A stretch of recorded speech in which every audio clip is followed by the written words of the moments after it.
everyone, welcome back to Cooking with TK. Today, you guys, we're going to make some delicious baked pork chops. That's right, these are my baked pork chops.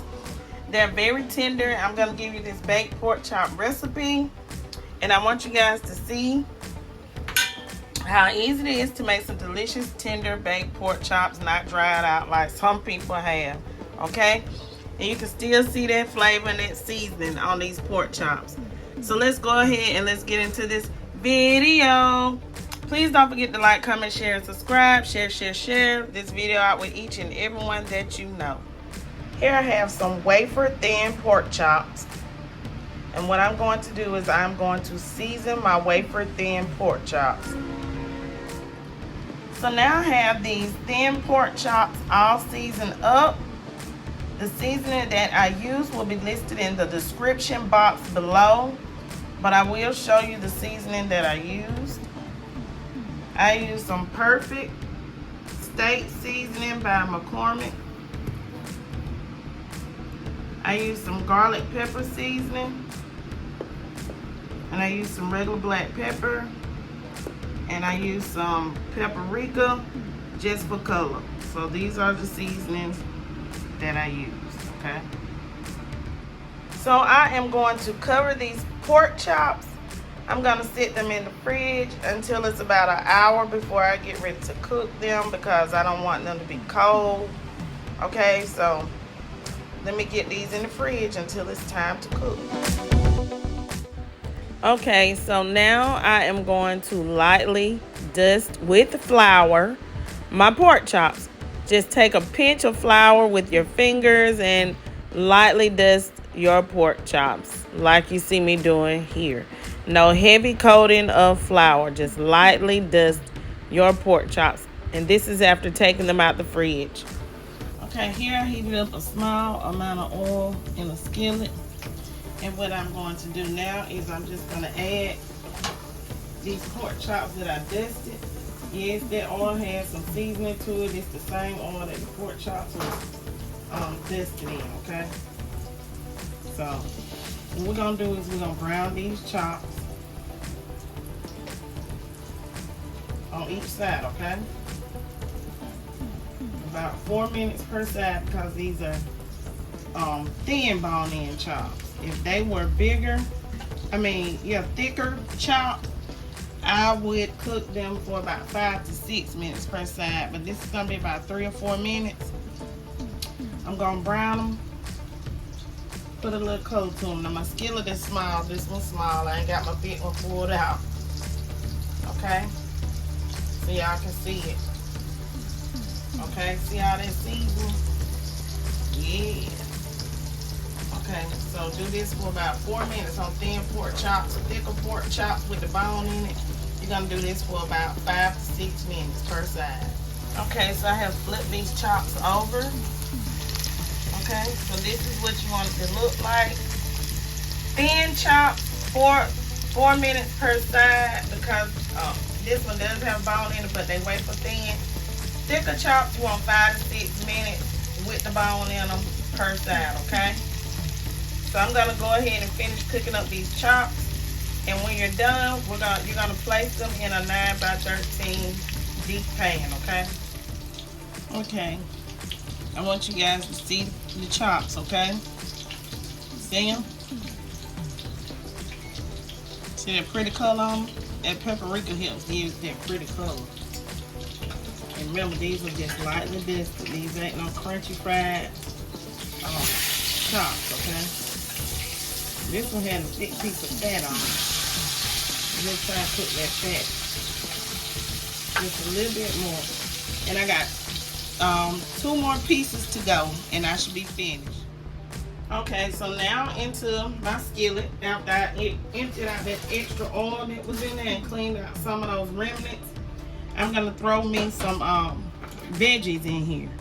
I'm gonna saute me some onions, some green bell pepper, some yellow bell pepper, some red bell pepper. I had it left over, so I decided I was gonna go ahead and cook those bell peppers up.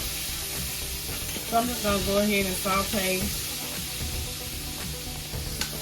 the bell peppers and the onions for a few minutes in the leftover oil in this skillet, okay? So let me go on and saute these on up. Don't have to add any seasoning. Remember that oil had some good seasoning to it. Okay, so what I'm going to do now is I'm going to add in 1 heaping tablespoon of flour.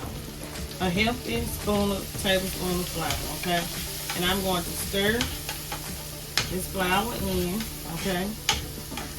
Allow it to cook for a minute. And what I'm going to do is now I'm going to add in some chicken broth.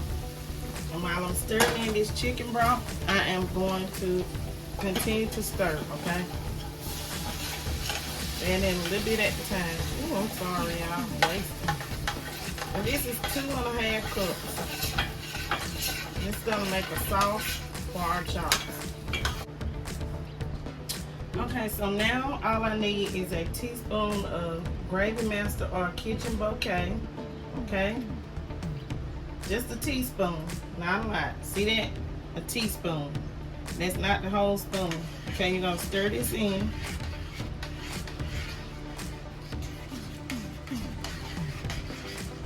Okay? And we're going to allow this to come to a boil, because that's going to help the gravy. And I want y'all to see what this is. Gravy Master.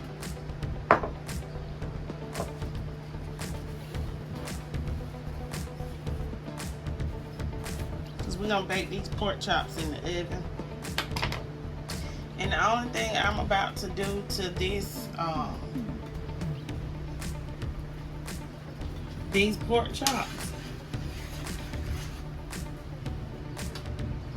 it has come to a boil. Let me turn it down some. Just add a little black pepper, you know. Okay, y'all, so this is what it looks like before we get ready to pour it over our pork chops. Okay, so let's go ahead and I'm gonna pour this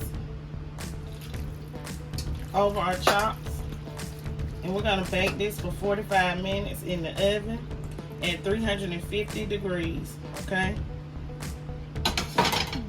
and once this is completed, you'll see the finished result. But first, make sure that you cover your chops with aluminum foil, okay? And I'll be back after 45 minutes of putting this in the oven. Chops are in the oven at 350 degrees. I'm gonna set my timer for 45 minutes, y'all. This is how long we are going to cook these chops in this sauce, which is going to be outstandingly delicious. 45 minutes. Let's go. Okay, everyone, so these are my baked pork chops. They are done. They are out of the oven. I'm going to allow these chops to sit so that the sauce can thicken, and then we're going to plate it up. I got me some potatoes boiling. To these potatoes, I added some garlic because I am going to make some mashed potatoes, and this garlic should help season up that the potatoes. And I added some salt to the water, and it's going to take these potatoes about 10 minutes, and that's it to boil to make mashed potatoes. Here in this bowl, I have some milk and some butter. I am going to put the milk and the butter in the microwave. I'm going to heat it up so that it's not cold when I add it to my mashed potatoes. It is not good to add cold liquid to your mashed potatoes. Okay, so now I have my my potatoes. I have drained them, and remember I put garlic in them while they were boiling, so the garlic cooked. So I'm gonna add chives. If you want to cut some fresh chives, that's fine, but these are the chives that I had to make my dinner with. Okay, so those are dried chives. I'm adding a little salt. You don't want to add too much of salt yet. Just go ahead and add a teaspoon of salt. Go ahead and add about a teaspoon of black pepper, okay? You can add as much or as little as you would like later, okay? So now I am mixing in that warm butter and that warm milk to my potatoes, and I'm going to Mix it together while I mash it, okay? These are from scratch potatoes, and I forgot to mention that I did add sour cream to my potatoes.